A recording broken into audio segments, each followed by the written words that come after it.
This one says Lee knows me well, but and he won't like this, but I think Saka is overhyped and average. I want a winger like Robin or similar to Martinelli. He's definitely overhyped. I keep hearing people say he's world class. How's he world class when he's never done it in the Champions League? That makes no sense to me. You've got to be doing it at the highest stage. And listen, he's very good at what he's doing, and he's leveled up every season. Yeah, but to say he's world class, he's consistently very good. I wouldn't say he's world class yet. He might be. Listen, if he smashes the Champions League up this season and he goes to another level and he's running rings around everyone and scoring loads of goals, then there's a conversation to be had. But when you're talking, I see people say, "Oh, he's in the top 3 wingers in the world," but well, he ain't, though, is he? Like, let's just be real with it. He ain't. Like, you've got Vinny Jr. winning Champions Leagues. Yeah, straight away, he is the best winger in the world. Yeah, you got. Yeah, I wouldn't say he's average. I think that's. I don't think you can do what he did at a World Cup, do what he does consistently in the Premier League, and be an average football player. The overhyped thing, I think he's amazing, Saka. I think he's absolutely tremendous. I get what you're saying about you want a Robin, but who is that? Does he exist on that right? Yeah. Is there someone on the right-hand side who's like Robin of that level? The answer is no. There are very few right-sided wingers, in my opinion, that would deliver as consistently for you as Saka, who are better than him in world football, that you could buy, that you could actually go out and are attainable for Arsenal. I think you have one of the best. And in my opinion, if your owners hadn't paid him the salary that he was on and you hadn't improved the way you did last year, he wouldn't even be at Arsenal now. City or someone like that would have come in for him. But the fact that Arsenal are acting like big boys and spending big money on salary and you improved last year is why you've kept him. But I think Saka's great personally. This here says, let's be honest, I hope Arsenal win the league, but we have just seen one of the best teams ever win the treble. Does anyone really think they will lose? Well, look. We've got to find a way. This comes back to what I said about when Wenger was going up against treble-winning Man United team. Yeah, it's going up against them, wasn't he? And the thing for me, you have to find a way. And that way is not copying what Pep does. There's a comment I want to read out quickly, yeah? You go on. Where is it? It's Groundhog Day with Lee. He says the same things every season and uses Real Madrid to win an argument. Well, we did smash a stadium down to be like them, mate. Yeah? Yeah? And I'll use that every single year, every single day, every single stream until we actually act and compete with Real Madrid. Yeah? That's it. And if you actually want to talk about financial side of things, mate, I know Real Madrid inside out. Yeah? Since 2008, net spend, we have absolutely blown Real Madrid out of the water. Since 2008. Yeah, so we can compete financially with Madrid because we've outspent them for the last 15 years. But now look at the trophies. Put the trophies on the table. We've got 5 FA Cups since we moved to the Emirates. Or 4 or 5. Yeah, what have they won? They won 6 trophies in 2 seasons.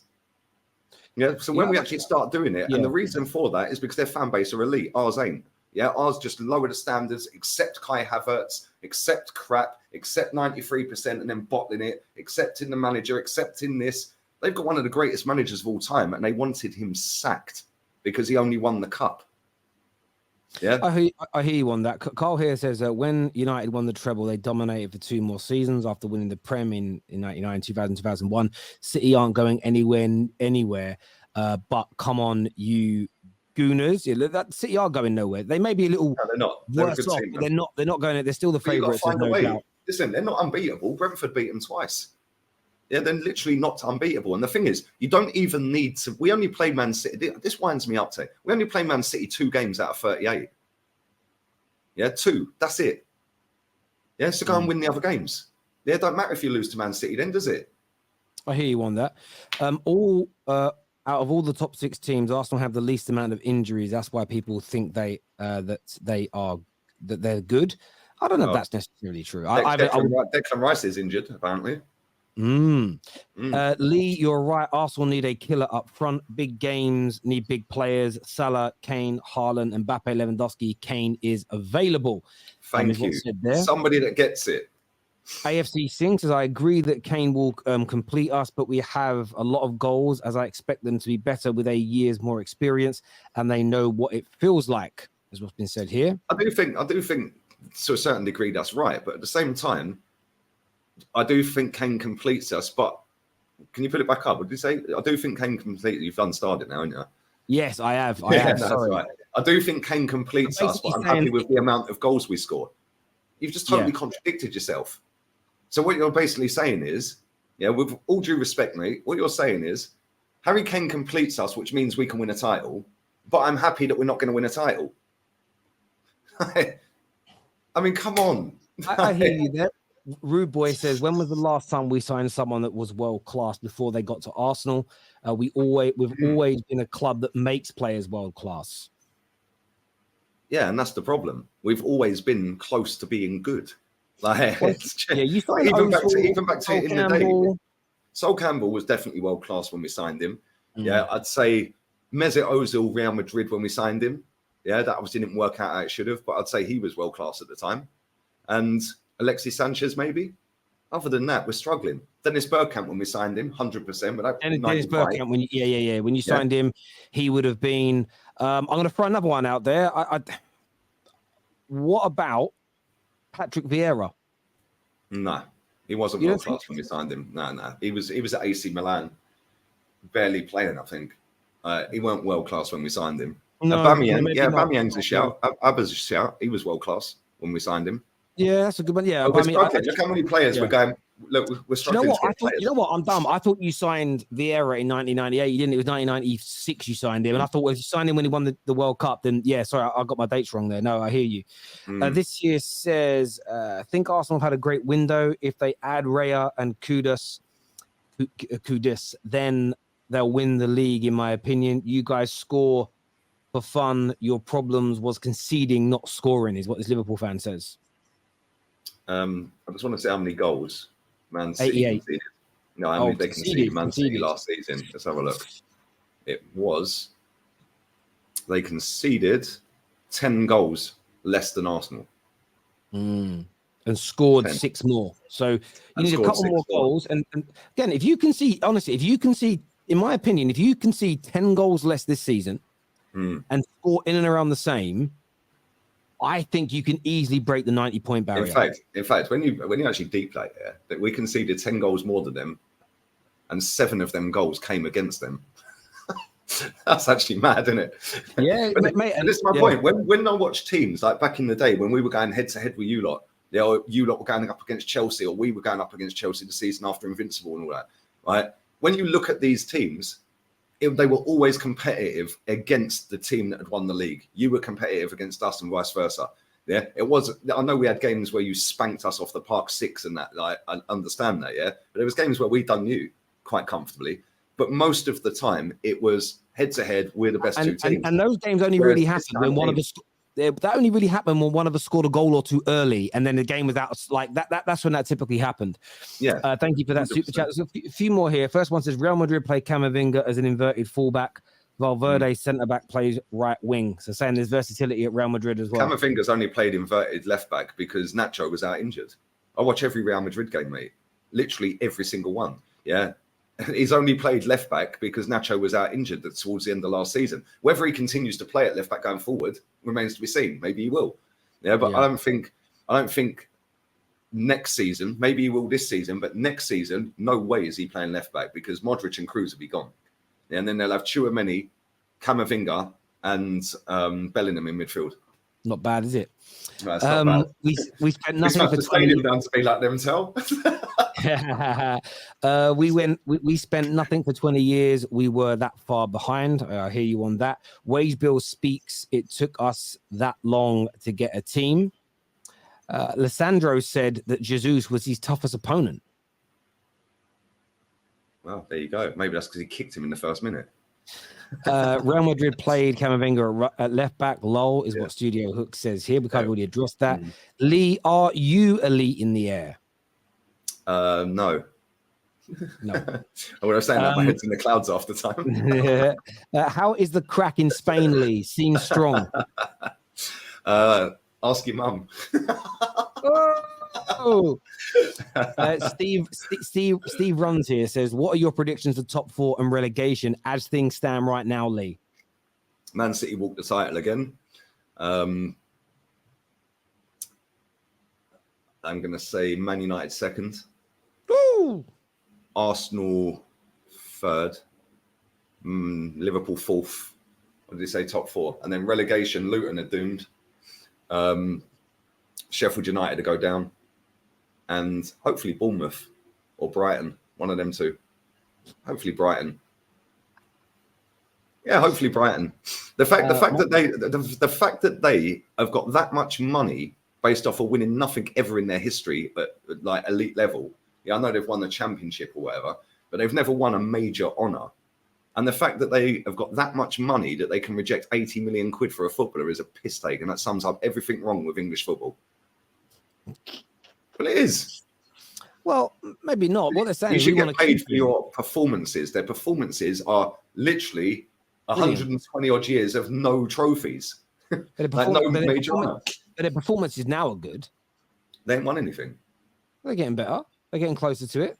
Okay, but like I said to you last week, if they get 100 million for Caicedo, are they actually going to go and reinvest that into more players and get themselves up there like top players? No, they're not. They're not. They'll go and buy another kid from Brazil for 9 million quid. They'll go and buy another one here for 4 million quid from Colombia. They'll go and buy one from Ecuador. It's about the salaries, though. You've got to remember, Arsenal's wage bill is more than Brighton generate as income as a football club. So they can't go and buy the same level players that Arsenal, Man United and City do. Well, if they get 100 million quid for Caicedo, I'm quite sure they can pay a lot higher wages just based off of the 100 million that they're getting. Of course, but when you start paying one and two players more money, everybody's money starts to go up, and then it becomes unsustainable. They have to run themselves as a business. You've got better players in your club, yeah. Then you start moving up the table, you start winning trophies, and you're a more attractive club, and you build your club up. You got to remember though, bro, they've done like nearly 100 million so far this summer already. They've spent that, like their biggest summer ever. So again, every year they increase more and more around what they spend and sort of what they do. So in about another 120 years, they might be ready to win stuff then. maybe. You know, they're doing all right. They've literally not won a major honour in their history. I get that. And I don't understand why anyone hypes them up. So hopefully they get relegated. Buying all these cheap players and flogging them for big money, not reinvesting it properly. Nah, get rid of them. Yeah, Southampton did that, and look what happened.